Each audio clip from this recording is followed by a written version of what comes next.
Saya mau kasih hadiah. Siapa yang tahu anak pertamanya Nabi? Namanya anak pertamanya Nabi. Ayo, angkat tangan, saya kasih hadiah. Nah, sini. 2 lembar. Cepat sini. Ayo. Nah. Ayo. Nah. Berdiri. Siapa namamu, Dek? Ilham. Ni'am. Oh, Ni'am. Ah, jawabannya apa? Siapa nama anak pertamanya Nabi? Qasim. Siapa? Qasim. Ah, tapi sebelum dapat hadiah ada passwordnya. Siapa namanya neneknya Dasat Latif? Itu passwordnya itu untuk dapat ini hadiah. Siapa? Nek Latif. Nek Latif. Cerdas dia. Kau dapat 2 lembar. Nah. Ni'am, beda uang ustadz dengan uang kapolsek. Berkah. Siapa namanya anak pertamanya Nabi? Qasim. Sekarang, berapa jumlah anaknya Nabi?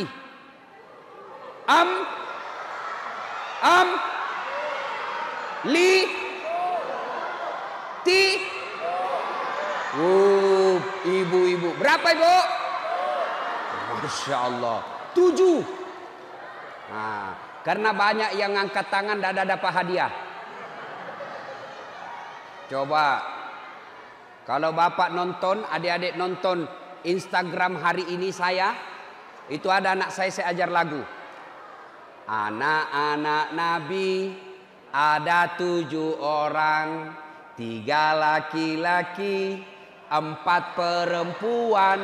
Pertama Qasim, Abdullah, Ibrahim, Zainab, Ruqayyah, Ummu Kalsum, Fatimah. Nah, dari lagu bisa ditahu 7 anaknya Nabi, 3 laki-laki, 4 perempuan, 1 yang pertama Qasim. Itu lagu yang mendidik anak. Jadi kalau mau memperkenalkan sejarah Nabi kepada anak-anak kita yang kecil, paling efektif kasih lagu. Dulu ibu saya ngajarkan sejarah Nabi melalui lagu. Pada zaman dahulu kala, pada zaman jahiliyah. Saya tanya, kenapa sih mak zaman jahiliyah? Lahirlah seorang Rasul yang terakhir dan mulia. Saya tanya, siapa namanya mak? Nabi Muhammad namanya. Ibunya siapa? Siti Aminah ibunya. Bapaknya siapa namanya? Abdullah nama ayahnya. Di mana tinggal? Cibubur atau Bekasi? Madinah tempat tinggalnya. Terus gimana lagi ceritanya mak? Setelah dewasa diangkat menjadi Rasul. Saya tanya, siapa namanya yang angkat itu jadi Rasul? Oleh Allah yang kuasa. Allah itu siapa mak? Pencipta alam semesta. Itu lagunya ibu-ibu dulu. Nggak sarjana, nggak majelis taklim. Tahu. Dia ceritakan sejarah Nabi. Nah, begini cara Nabi makan. Nah, begini cara Nabi tidur. Nah, begini cara Nabi kencing. Dulu karena mereka ibu-ibu kita tahu sejarah Nabi. Dia perkenalkanlah sejarah Nabi ke anaknya melalui lagu. Nah, saya kasih lagi hadiah. Adik-adik sekalian, berapa umurnya Nabi menikah? Nah, kamu yang baju hitam. Ayo yang baju hitam, sini. Sini cepat. Woi, hadiah.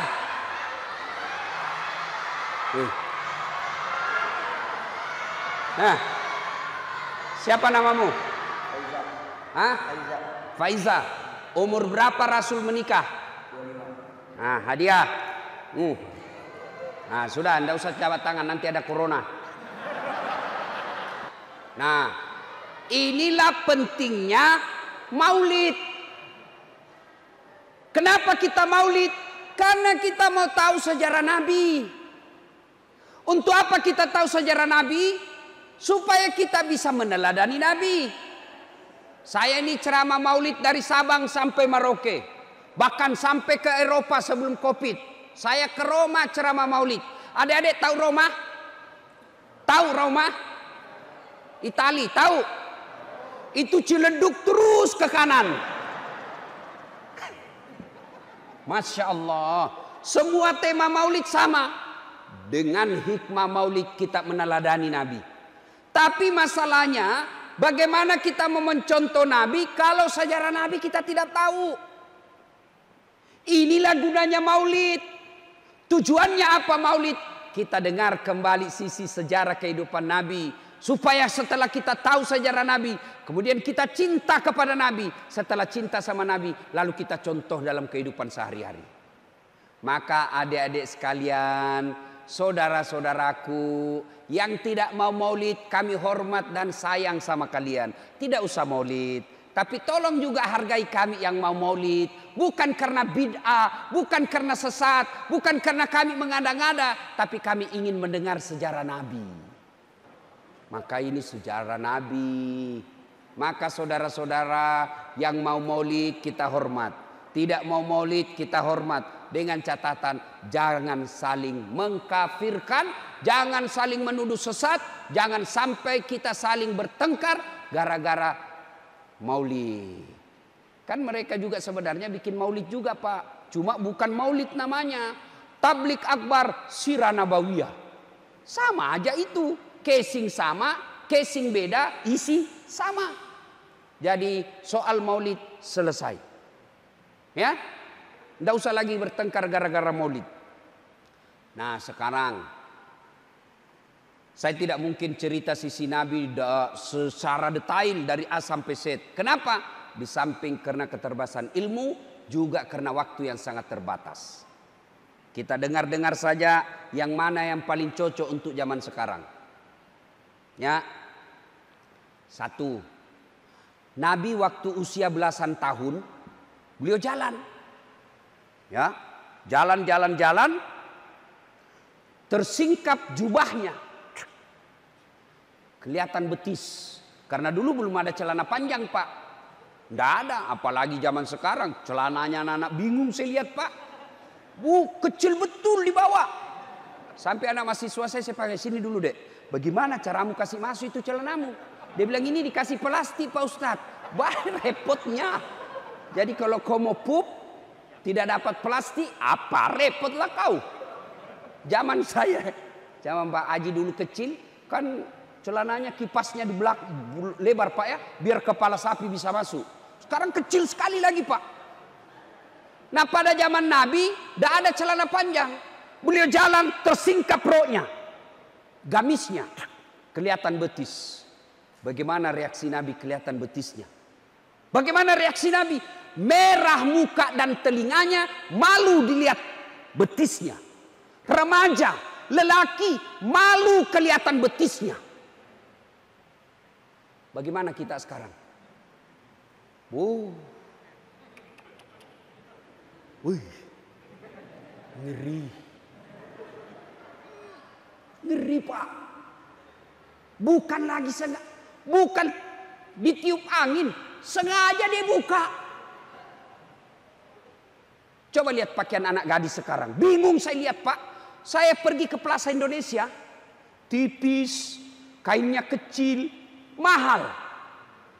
Tipis, kainnya pun sedikit, mahal betul. Yang tebal kainnya, panjang pula, murah. Tapi mana dia pakai, dia beli anak-anak gadis kita. Yang tipis. Transparan. Menderita kita. Coba lihat ini. Rasa malu sudah mulai hilang. Zaman kita dulu, waktu saya masih sekolah kecil-kecil di kampung, ada cewek yang lewat. Orang berkata, siapa anak itu? Wih, pemalu betul. Kenapa? Kan dulu belum ada jilbab. Kenapa? Wih, 2 sarung. Sarung di atas, sarung di bawah. Mukanya aja yang kelihatan. Dan saya masih ingat waktu saya sekolah, itu teman-teman perempuan kan belum pakai jilbab. Kalau jatuh ballpointnya dia mau pungut, dia pegang dulu sini Pak. Dia pegang sini, baru dia pegang sini, baru dia tunduk. Perempuan zaman dulu, karena dilarang pakai jilbab dulu. Sekarang Pak, Bukannya dia pegang, malah dia buka. Sengaja jalan. Jangan ketawa cewek. Baju anak-anak kita sekarang yang di atas turun ke bawah. Yang di bawah naik ke atas. Ketemu di tengah. Tipis, kecil. Begitu duduk, kelihatan celana sini. Na'udzubillah min dzalik. Inilah umatnya Rasulullah sekarang. Berarti kalau kita cinta kepada Rasul, mari tanamkan rasa malu. Karena malu adalah pakaian orang bertakwa. Malu dong kalau sudah haji tidak pernah kelihatan berjamaah di masjid. Malu dong kalau kita sudah dipercaya menjadi takmir masjid tidak pernah kelihatan di masjid. Malu dong kalau sudah dibayar oleh negara menjadi pegawai negeri tapi malas masuk kantor. Malu dong menjadi wanita muslimah tapi pakaiannya tidak senonoh. Itu namanya cinta kepada Nabi, menanamkan rasa malu. Sekarang rasa malu Pak mulai hilang. Dan demi Allah, kalau manusia sudah tidak punya rasa malu Pak, mereka lebih hina dari binatang kata Al-Quran. Adik-adik, tahu kambing? Tahu kambing? Tahu kambing? Ada yang pakai baju? Ada pakai celana dalam? Boh, enggak ada. Tapi itu kambing, kalau dia nakal, jual. Laku 2-3 juta. Ternyata sampai di pasar enggak ada yang mau beli itu kambing. Bawa pulang, kita potong. Dagingnya sate Madura. Tulangnya sop konro di Makassar. Pipinya sop pipi. Ekornya sop buntut. Kakinya sop kikil. Matanya sop mata. Otaknya otak-otak. Semua dipakai. Kulitnya jadi perhiasan. Tanduknya jadi perhiasan. Semua dipakai. Kambing. Kalau dia nakal, jual. Tidak ada yang beli, potong. Tapi kalau ada perempuan, tidak ada rasa malunya. Jelek juga mukanya. Bau keteknya. Belem-belem juga. Diapain? Hah? Diapain? Hah? Potong. Siapa yang mau makan? Jual. Bikin repot. Coba. Ayo. Itulah sebabnya perbedaan kita dengan binatang. Karena kita punya rasa malu.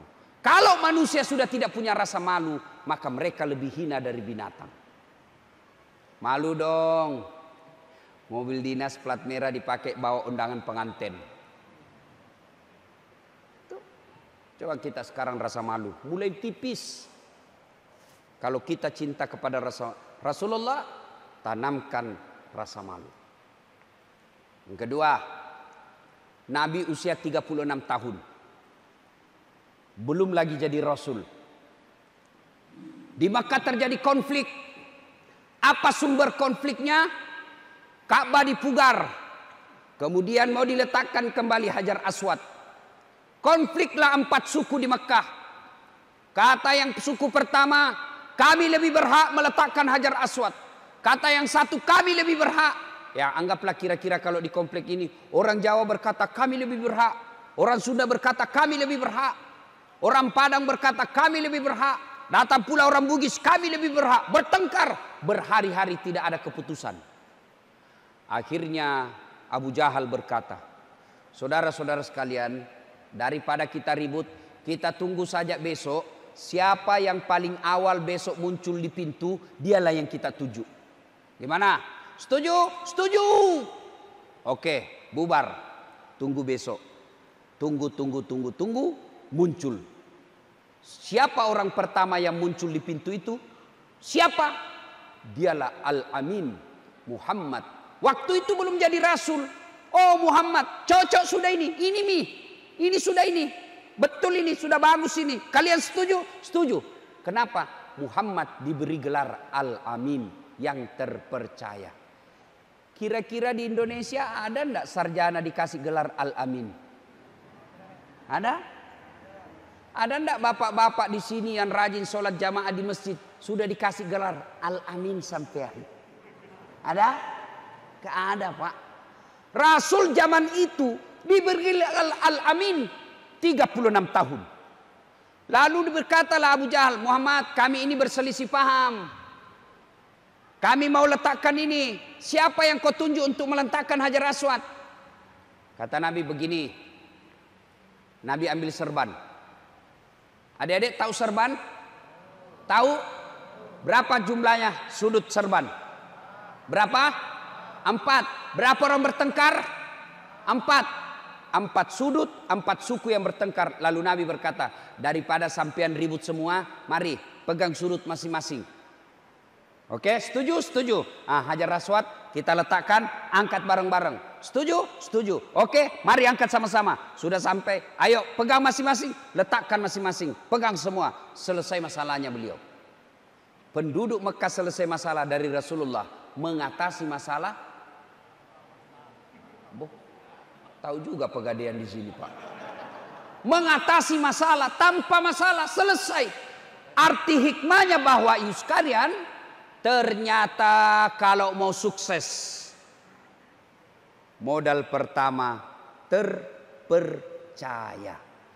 Maka ibu bapak, kalau bapak ibu mau punya anak yang menjadi sukses, menjadi pemimpin yang hebat, yang pertama tanamkan ke anak-anak kita, dia bisa dipercaya. Tapi mendapat pemimpin yang bisa dipercaya sekarang di Indonesia, Pak, susah betul. Ngomongnya bagus ketika mau dicoblos. Coba lihat caleg-caleg itu, Pak, waktu mau dicoblos. Tiap hari ke warung kopi senyum, Pak. Biar enggak kenal senyum juga. Bagi-bagi kartu nama. Pilih saya, sama-sama kita. Ini kartu nama saya, ada masalahmu, telepon saya 24 jam, hubungi saya. Begitu terpilih, dia ganti nomor HP-nya. Banyak kan yang begitu. Bagus betul, keluar masuk lorong, keluar masuk got, keluar masuk masjid. Sebelum dipilih, setelah dipilih, tidak pernah lagi muncul. Ada begitu? Ada? Ada begitu? Kau salah, kenapa kau pilih? Nah, sekarang kalau mau berhasil anak-anak kita, tanamkan kejujuran.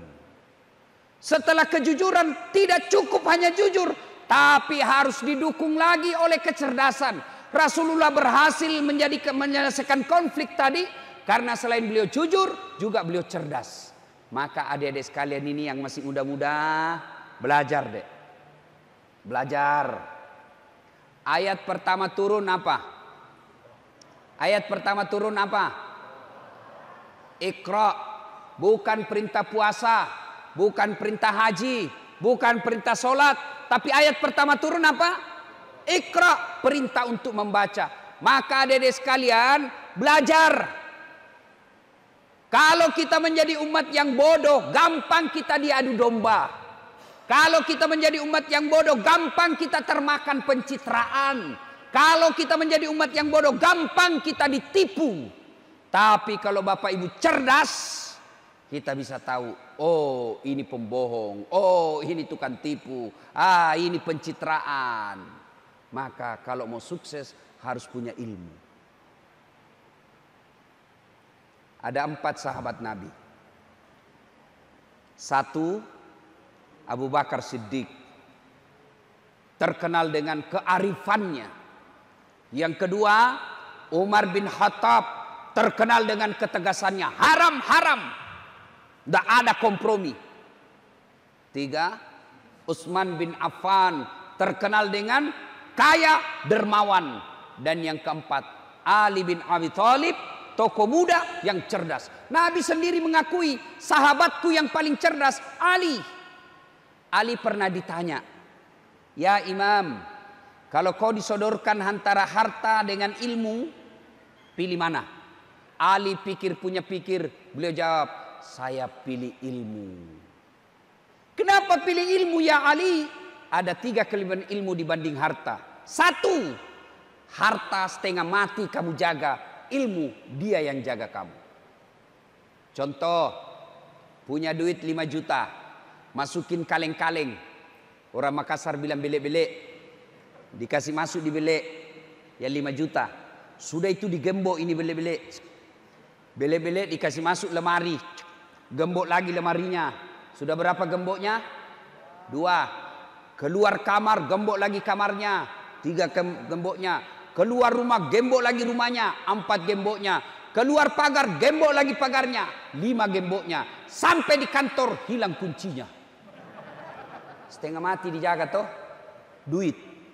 Tapi ilmu, dia yang jaga kamu. Mana buktinya? Saya datang di sini Pak, dikawal sama polisi. Nanti ada yang ganggu Pak Ustadz. Dikawal. Gara-gara apa? Bukan karena saya cakep. Jelek begini Pak. Cuma yang saya tidak suka itu kalau ketemu langsung Pak. Terutama itu ibu-ibu yang paling cerewet. Kalau dia sudah lihat saya secara langsung, dia bilang, kecil aja orangnya.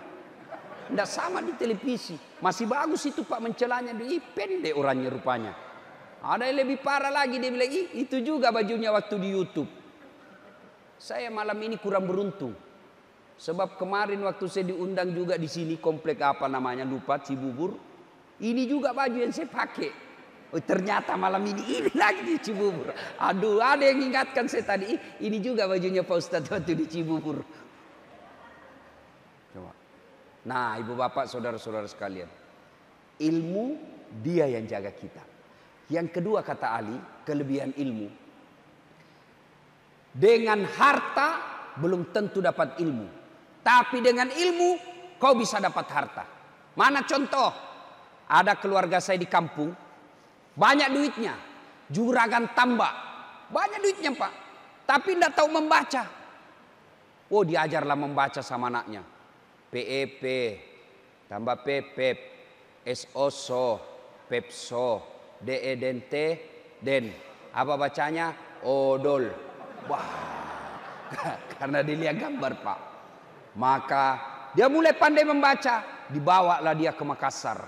Sampai di Makassar masuk ke mall. Dia dapatlah tangga lift. Tahu tangga lift? Tahu yang naik turun.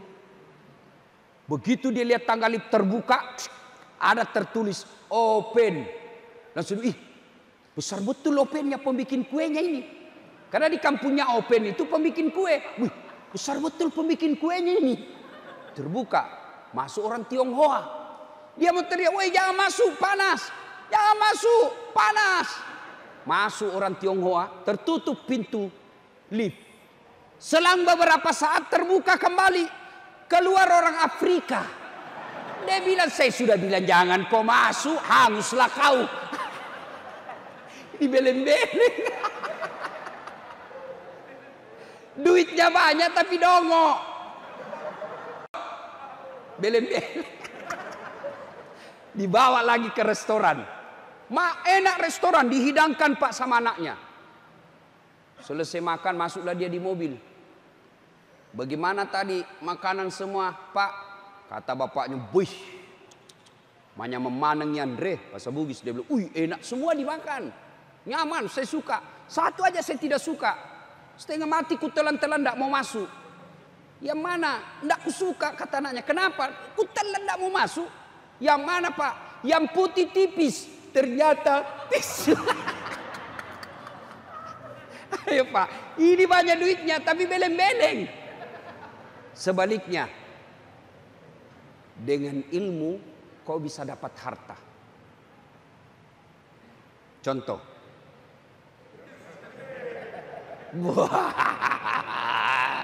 Bapak-bapak pernah pergi umroh? Pernah pergi umroh? Ibu-ibu pernah pergi umroh? Gratis?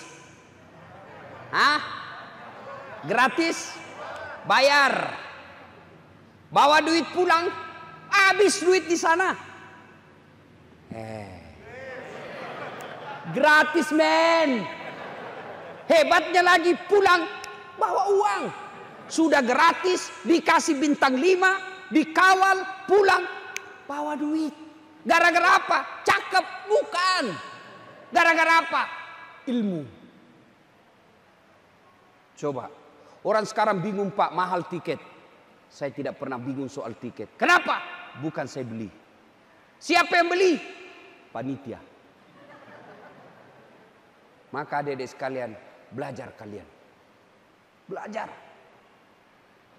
Dengan ilmu bisa dapat harta.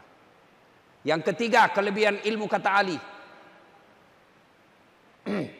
Harta kasih orang berkurang. Ilmu kasih orang nambah. Saya punya duit 5 juta, saya berikan kawan saya 3 juta. Duit saya tinggal lagi menjadi 2 juta. Tapi kalau saya tahu Al-Fatihah, saya ajarkan kepada anak santri, tambah ilmu saya. Namanya amal jariah. Maka adik-adik belajar. Ustadz, orang tua saya miskin, orang tuamu miskin, Allah maha kaya. Coba lihat. Itu gelarnya Pak Ustadz. Banyak betul kan? 5 Pak. Doktor Dasat Latif, SOS, Sarjana Sosial, SAG, Sarjana Agama, MSI, Master Science, PhD, Philosophy of Doctor. Bapak saya petani penggarap. Tidak masuk akal bisa sekolah tinggi-tinggi. Tidak masuk akal. Tapi bapak saya selalu bilang begini. Nak, kau sekolah. Bapakmu miskin, tapi Tuhanmu kaya. Biar bapakmu miskin, kalau Allah tidak tolong kamu, tidak bisa kau selesai. Tapi biar bapakmu miskin, kalau Allah tolong kamu, kecil sekolah. Saya sekolah, Pak. Alhamdulillah. Saya bisa sampai di Cibubur ini, bukan karena saya pejabat. Bukan pula karena saya selebriti. Bukan pula karena saya body saya baik. Jelek, pendek. Bisa sampai sini. Karena apa? Ilmu. Dan itulah sebabnya Allah berfirman. Yarfa'illahu alladhina amanu minkum walladhina utul ilma darajat. Allah angkat derajat orang-orang yang beriman dan berilmu pengetahuan. Mana contohnya? Coba lihat. Saya ke mana-mana ceramah, biar terlambat datang, pasti disuruh di depan duduk. Depan Ustadz. Biar terlambat, Ustadz duduk. Coba lihat sekarang, saya di atas meja, Pak. Terus kursi. Hei, gelasnya aja beda. Bapak cuma apa? Botol. Coba. Allah muliakan orang yang beriman dan berilmu. Dengan catatan, setelah punya ilmu, puncak dari semua ilmu itu adalah adab akhlak. Biar ilmumu tinggi, hebat ngaji, hebat tasawuf, hebat fikih, tafsir hadis, tafsir Quran. Tapi kalau akhlakmu tidak bagus, adabmu tidak baik, kalian hina di hadapan Allah. Dan biasanya orang punya ilmu, kesesatannya adalah kesombongan. Sombong, merasa dia paling hebat. Apa yang kita mau sombongkan dengan ilmu? Wa ma utitu minal ilm illa qalila. Saya tidak berikan kamu ilmu, kata Allah, kecuali sangat sedikit. Jadi ilmu yang kita miliki jangan sombong. Allah marah, dia cabut kau punya ilmu. Pikun. Ada obatnya pikun? Ada obatnya pikun? Tidak ada obatnya pikun. Ada orang, Pak, banyak sekali gelarnya, bertumpuk-tumpuk. Tapi begitu dekat-dekat pensiun, dia mulai pikun-pikun. Diprotes sama istrinya, Bu. Apa bapak ini biasanya kalau mau pergi mengajar, dia cium-cium jidat saya. Sekarang tidak pernah lagi kau cium-cium saya. Hampir sudah 10 hari kau tidak pernah cium jidatku. Kata suaminya, astagfirullah. Berarti siapa saya cium selama ini? Ternyata pembantunya dicium. Apa mau sombong? Allah kasih pikun, tidak bisa kau bedakan mana istri mana pembantu. Cuma jangan juga modus. Mentang-mentang sudah dengar ceramah begini, besok dia pura-pura masuk kamar pembantu. Didapat sama anaknya, saya kira mamamu nak. Ibu bapak saudara-saudara sekalian, hikmah yang kedua, menuntut ilmu pengetahuan, belajar. Nah inilah tujuannya hadir majelis begini. Saya adik-adik sekalian tidak pernah mondok, tidak pernah sekolah pesantren. Satu-satunya pesantren yang pernah saya ikuti, pesantren kilat.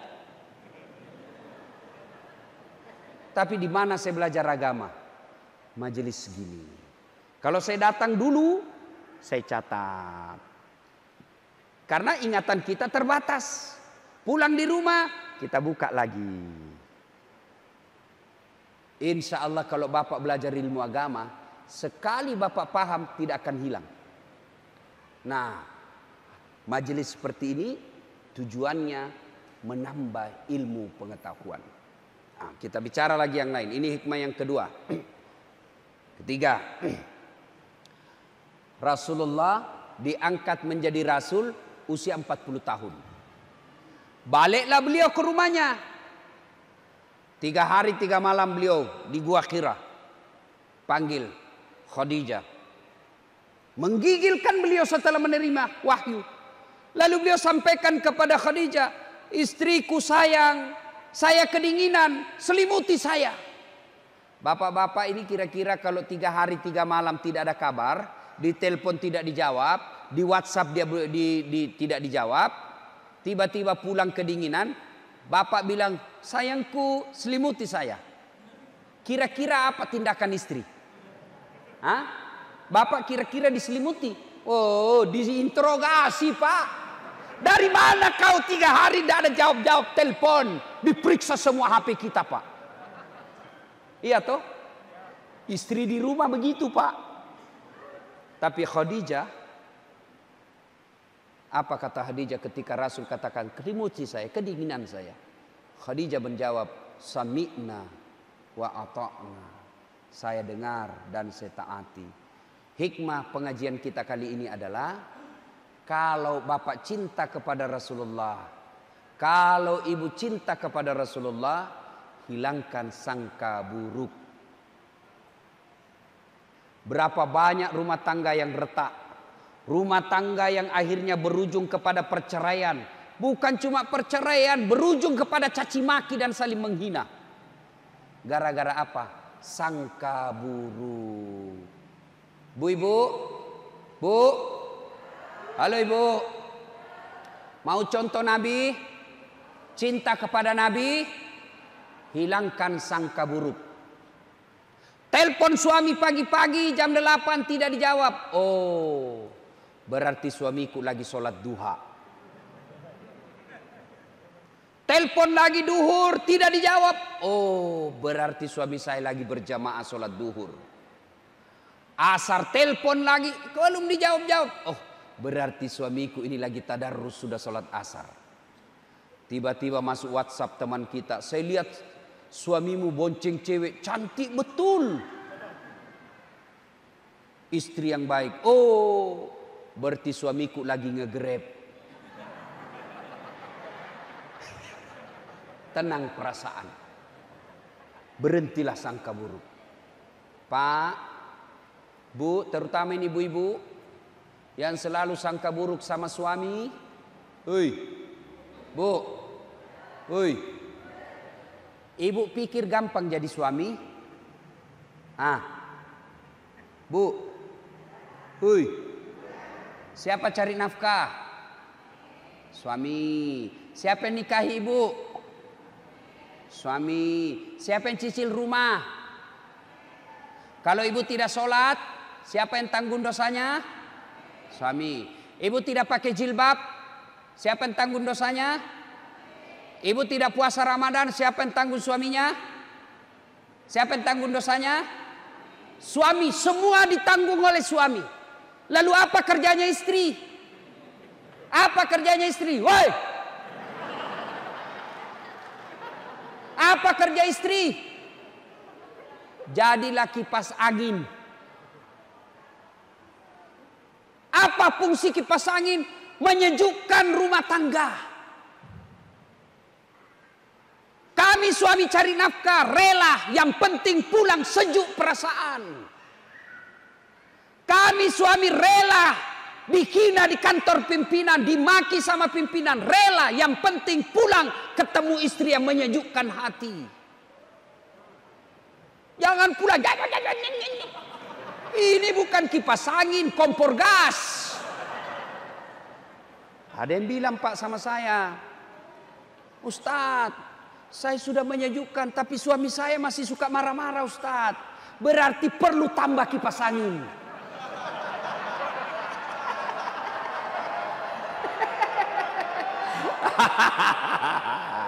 Coba itu ibu-ibu langsung marah.